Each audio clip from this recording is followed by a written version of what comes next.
So guys আসসালামু আলাইকুম। আজকে হচ্ছে পহেলা বৈশাখ, এই বাংলা মাসের প্রথম দিন। আমরা সবাই ঘুরতে আসি এমন একটা জায়গায় গাইস, আপনারা বিশ্বাস করতে পারবেন না। দেখাও, একদম গ্রামীণ পরিবেশে। এটা কিন্তু আসলে ঢাকার ভিতরে গাইস। আসলে এই যে আসলে আরো ভাইরা অনেক ঘুরতে আসে, দেখি এই ভাইরা আসলে কি করে, কেউ কিলায় ঘুরতে আসে।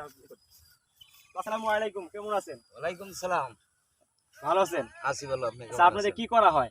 ভাই একটা চাকরি করতাম, পয়লা বৈশাখ সবাই হ্যাঁ। ধরছে, সবাই লাগে ঘুরতে আইছি। আচ্ছা, ঠিক আছে। বয়স তো আর নাই, বয়সটা তো শেষ হয়ে গেছে।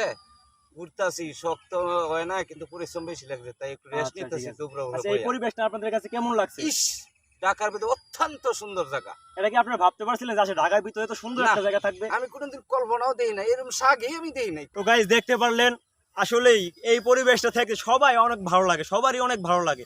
তো গাইস, আপনারাও আসতে পারবেন। এটা উত্তরা থেকে ডাইরেক্ট চামুরখান আসবেন, এই জায়গাটার নাম হচ্ছে তেরমুখ।